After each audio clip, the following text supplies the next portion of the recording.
예림단장 칼럼입니다. 오늘은 기독교 핵심 진리 그 8번째로 어제는 성경이 무엇인지 성경 66권 정경에 대해서 배웠다면 오늘은 성경 해석을 어떤 방식으로 해야 하는지 성경 해석에 대해서 나누도록 하겠습니다. 문자로 된 서류를 이해하려면 먼저 그 서류를 해석해야 합니다. 미 합중국에는 헌법을 해석하는 임무를 가진 고도로 숙련된 사람이 9명이 있습니다. 그들이 미국의 대법원을 구성합니다. 하물며 성경을 해석하는 것은 미국의 헌법을 해석하는 것보다 훨씬 더 엄숙한 일입니다. 즉 성경 해석에는 세심한 주의와 부단한 노력이 요구됩니다. 성경은 그 자체가 대법원입니다. 따라서 성경 해석의 주된 규칙은 성경은 자기 자신이 해석자다라는 원칙입니다. 이 말은 성경은 성경으로 해석한다라는 뜻입니다. 이는 성경 해석의 가장 기본 원칙입니다. 애매했던 성경의 어떤 부분이 다른 부분에서 명확해집니다. 즉 성경을 성경으로 해석한다는 것은 성경의 한 본문을 다른 본문과 대립시켜서는 안 된다는 것입니다. 모든 텍스트는 직접 접해 있는 문맥뿐만 아니라 성경 전체의 문맥에 맞추어 해석해야 합니다. 덧붙여서 유일하게 합법적이고 정당한 성경 해석 방법은 문자적 해석 방법입니다. 그러나 문자적 해석에는 많은 혼란이 있습니다. 그리고 여러 방법들이 제시되어 있는데요. 제가 선택하고 제가 사용하는 문자적 해석이란 성경을 적혀 있는 그대로 해석한다는 의미입니다. 다시 말해 성경을 기록할 때 사용되는 모든 어형을 일상적인 규칙에 따라 해석한다는 뜻입니다. 그렇기 때문에 성경을 깊이 연구하거나 말씀을 준비해서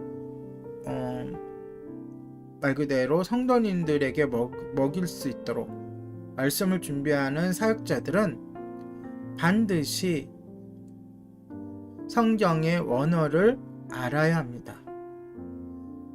탁월하게 알지 못하더라도 성경의 원어, 예를 들어서 헬라어와 히브리어를 알고 찾아볼 수 있는 그러한 능력을 기르는 것이 중요합니다. 그리고 내가 지금 내 앞에 있는 이 성경이 어떠한 경륜을 통해서 어떠한 해석을 통해서 지금 내 앞에 와 있는가도 명확하게 알고 있어야 합니다.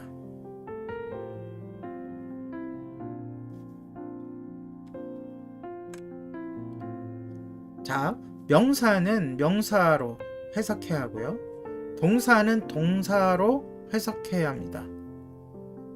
왜냐하면 언어라는 것이 명사를 동사로 또는 형용사로 또는 동사인데 이 동사를 명사로 해석하면 그 뜻이 완전히 바뀌는 경우가 허다하기 때문입니다. 또 시는 시로 다루어야 합니다. 그리고 역사적 기사는 역시 역사적 사건으로 다룹니다. 그리고 비유는 비유로, 가정법을 사용한 부분은 과장된 사실 그대로 다루어야 합니다. 이것을 나의 어떠한 첨가물이 들어가서는 안 됩니다. 그러니까 말씀을 해석하는 사람들은 물론 말씀의 깊은 해석, 말 그대로 일주일 내내 그 말씀을 붙잡고 하지 않더라도 말씀 그 자체로 능력이 있고 그 말씀 자체로 성도들에게 은혜를 주고 길잡이가 되지만 그 말씀들을 전문적으로 해석하고 또 설교를 준비하고 성경 공부를 리더하는 리더자들은 말 그대로 문학에 대해서도, 또 어문학에 대해서도, 또 이렇게 역사적인 사실에 대해서도, 그리고 비유가 무엇인지, 과정법이 무엇인지 알아야 합니다. 배워야 합니다.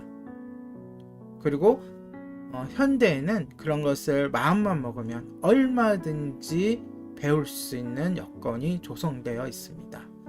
돈을 내고 학교를 가지 않더라도 책도 있고요. 또한 유튜브를 통해서 배울 수도 있고요. 자, 이런 관점에서 성경은 다른 어느 책을 해석할 때 적용되는 규칙에 따라 해석해야 합니다. 물론 성경은 세상의 책들과는 다릅니다. 그러나 그 해석에 있어서는 다른 책들처럼 다루어야 한다는 것입니다. 우리가 냉철한, 뱀같이 지혜로운 냉철함을 가지고 말씀을 대할 때 거기에 성령님께서 역사하셔서 감동해 주시고 해석해 주시고 또 조명해 주시는 겁니다. 내가 막 나서가지고 내 기분에 따라서 아니면 내 기준에 따라서 성경을 막 해석하다 보면 많은 오류에 빠질 수가 있습니다. 성경이 우리 자신의 욕망이나 선입관에 따라 해석되어서는 안 된다는 이야기입니다. 물론 성경 한 구절, 한 장면을 통해서 각각 여러 사람에게 맞는 해석이 나올 수 있고 또 그들에게 맞는 은혜와 길잡이가 될 수가 있습니다. 그러나 우리는 기본적인 텍스트, 다시 말해서 성경 본문은 말 그대로 정확하게 그리고 동일하게 해석되어져야 한다는 것입니다. 우리는 성경이 실제로 무엇을 말하고 있는지 이해해야 합니다. 알아야 합니다. 우리 자신의 견해로 보는 마음을 억제해야 합니다. 어쩔 수 없이 우리에게는 지혜가 있고 지식이 있고 배움이 있고 자신의 경험이 있기 때문에 100% 완벽하게 객관적으로 성경을 살펴보기에는 불가능합니다. 그러함에도 불구하고 우리의 그런 요소들이 들어가려고 하는 것, 우리 자신의 견해로 보려고 하는 마음을 어떻게 해야 된다고요? 억제해야 됩니다. 이것은 하루 한순간에 해결되는 문제가 아니고 훈련하고 또 연습하고 훈련하고 오랜 시간이 거쳐야 이 억제하는 것이 몸에 배게 됩니다. 왜 제가 성경 해석에 대해서 지금 이야기하고 있을까요? 제가 추구하고 있는 나중에 얘기할 거지만 가정교회는 목회자 한 사람의 설교로 다 이끌어가는 교회가 아니기 때문에 그렇습니다. 지금 이 방송을 듣는 여러분들도 성경을 해석할 줄 알고 또 바르게 읽을 줄 아는 힘을 길러야 되기 때문에 그렇습니다. 더군다나 그릇된 교리를 성경으로 뒷받침하려는 것은 누가 하는 거죠? 이단이나 하는 짓입니다. 절대로 우린 그 유혹에 빠지면 안 돼요. 내가 어떤 생각을 갖고 있고 어떤 주장을 하고 있으면 그것을 뒷받침하기 위해서 성경을 막 찾는 거예요. 그런 모습은 사탄인의 앞잡이들이나 하는 짓이에요. 성경이 나에게 딱 주어지고 본문이 나에게 딱 주어지면 겸손한 마음으로 일단 본문을 충분히 읽고 또 충분히 묵상하고 그 원뜻 그리고 그 글을 쓴 글쓴이와 하나님이 무엇을 의도하시는지를 파악하려고 노력을 해야지 어떤 주제를 딱 정하고 그 주제에 맞춰서 여러 가지 성경 구절을 갖다 붙이는 것 가장 조심해야 되고 가장 위험한 겁니다. 보세요. 사탄이 예수님을 죄에 빠지려고 할 때 어떻게 했죠? 유혹할 때 성경을 인용했습니다.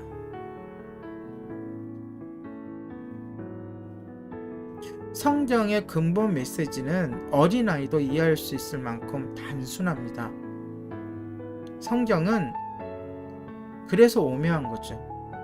씹으면 씹을수록, 묵상하고 연구하면 연구할수록 그 깊은 맛이 우러나오지만, 때로는 그냥 성경 한 구절만 툭 던져도 마음을 갈아엎고 그 뜻을 이해하고 예수님을 만나고 할 수 있는 게 바로 하나님의 말씀 성경입니다.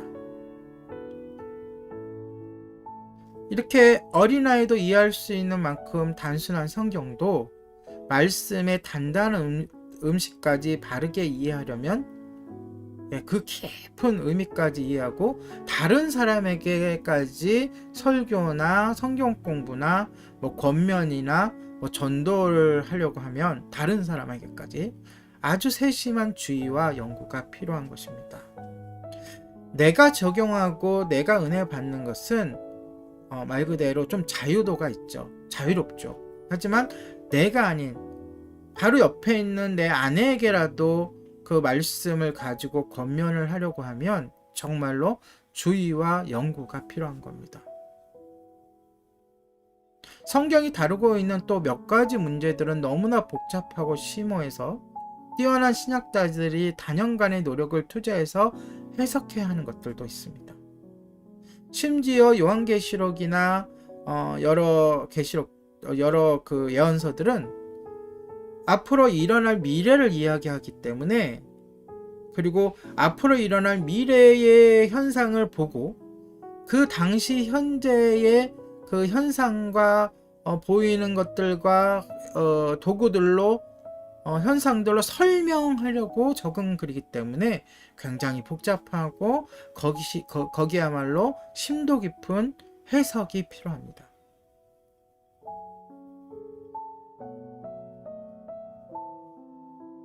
다시 한번 말씀드립니다. 개인이, 한 성도가 요한계시록을 읽고 성령님의 조명하심에 따라 깨닫고 은혜를 받고 그 은혜를 받고 깨달은 걸 가지고 열심히 살아가고 그리스도인으로서 살아가는 것은 문제가 되지 않습니다.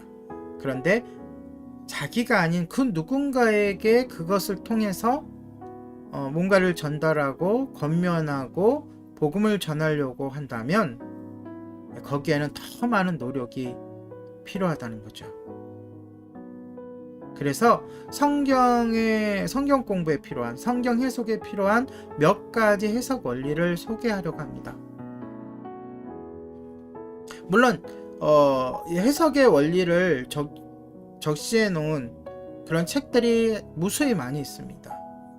지금 제가 이야기하려고 하는 것은 아주 간단한, 일반 성도들도 지킬 수 있는, 그리고 제가 사용하고 있는 그런 원리들입니다. 이 원리들을 따라 해석하면 적어도 이단에 빠진다거나 오류에 빠질 일은 없을 것입니다. 한번 잘 들어봐 주시기 바랍니다. 첫째, 단순한 사실을 서술한 본문은 교훈적 본문에 비추어 해석해야 합니다. 제가 처음 서두에 뭐라 그랬죠? 성경은 무엇으로 해석한다? 성경으로 해석한다. 그런데 단순한 사실이 있습니다. 예를 들어 모리아산에서 이삭을 바치는 아브라함 이야기, 단순하죠? 하나님이 바치라 했으니까 믿음으로 아브라함 가서 바치려고 했습니다. 그러면 이 이야기를 보면서 이렇게 오해할 수가 있죠. 하나님께서 처음에는 아브라함이 참 믿음을 가졌을지 모르셨던 것으로 이해할 수도 있습니다. 몰랐는데 이 사건을 통해서 알은 거구나. 그러나 성경의 교훈적 본문에 비춰볼 때, 교훈적 본문이라는 것은 말 그대로 기준이 되는 교과서 같은 본문이라는 거죠. 변치 않는. 여러 가지 문제가 있을 때, 성경 해석에 문제가 있을 때 참고하는 그런 본문들을 얘기하는 겁니다. 그런 본문에 비춰볼 때 하나님은 전지하시다는 것이 명백합니다. 그러니까 아브라함의 믿음을 모르셨던 게 아닌 거죠.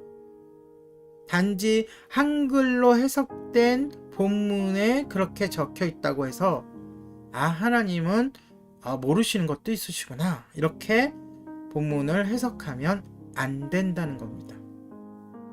자, 둘째, 암시적인 것은 명시적인 것에 비추어 해석해야 합니다. 좀 어렵죠? 뭔가 뜻을 품고 있는, 무언가를 이야기하고 있는 것 같은 암시적인 것은 명확한 하나님의 말씀에 비추어서 해석을 하면 됩니다. 성경을 읽다가 어느 특정 부분이 이것은 이렇게 얘기하는 것 같은, 그 내면에 무슨 뜻이 있는 것 같아 라고 생각이 들면 그것이 성경의 다른 본문에서 언급한 명시적인 어떤 것과 대립되지 않는다는 거예요. 만약에 대립이 된다면 그 본문 해석에 문제가 있다고 보아야 한다는 뜻입니다.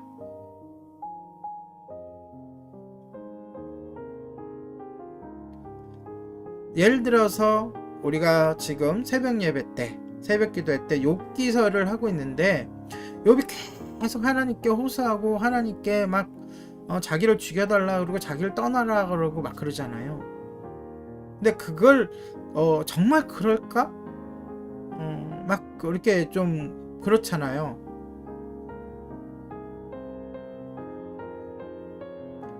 그럴 때 명시적인 어떤 것, 다시 말해서 하나님의 사랑, 그 다음에 욥의 전체적인 욥기서를 봤을 때 욥의 신앙, 이런 것과 대립되게 해석해서는 안 된다는 거죠.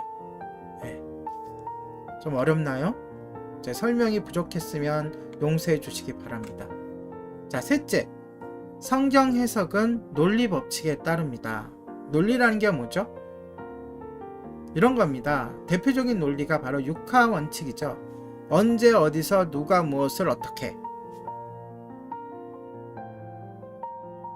그런데 이런 것도 있습니다. 예를 들어 모든 고양이에게 꼬리가 있다는 사실을 안다면 어떤 고양이는 꼬리가 없다고 추론할 수는 없습니다. 왜? 모든 고양이가 꼬리가 있다고 하니까요. 근데 반대로 만약 여러분이 어떤 고양이를 봤는데 꼬리가 없어요.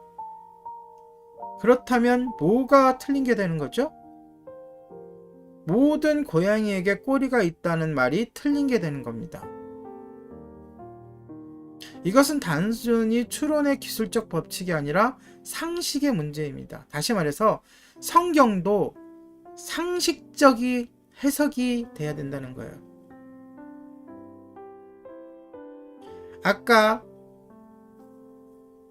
우리가 아브라함과 이삭 얘기를 했잖아요. 모리아산에 이삭을 바치라고 하는 하나님의 명령을 보고서 하나님도 인신 제사를 받으시는 분, 이렇게 해석하면 안 된다는 거죠. 상식적으로 하나님은 인신 제사를 거부하시고 말 그대로 저주하시는 분이시지 그것을 받으시는 분이 아니십니다. 하나님은 구원에 이르는 천국에 이르는 지도인 성경을 애매모호하게 만드시지 않았습니다. 이거는 확신을 가지셔야 됩니다. 성경은 결코 애매모호한 것이 아니에요. 그래서 여러분들이 해석 불가능한 책이 아니에요. 여러분들이 갖고 있고 준비한 만큼 해석하셔서 순종하시고 살아가시면 돼요. 그리고 좀 더 노력을 기울여서 좀 더 갖추면 그만큼의 더 해석을 할 수 있는 거예요. 특히 또 하나, 특정인만 알 수 있도록 성경을 만드시지 않으셨다. 여러분, 지금 곳곳에 유튜브니 페이스북이니 카톡이니 자신의 해석이 옳고 나머지는 다 틀리다, 이렇게 주장하는 사람들이 꽤 많이 있습니다.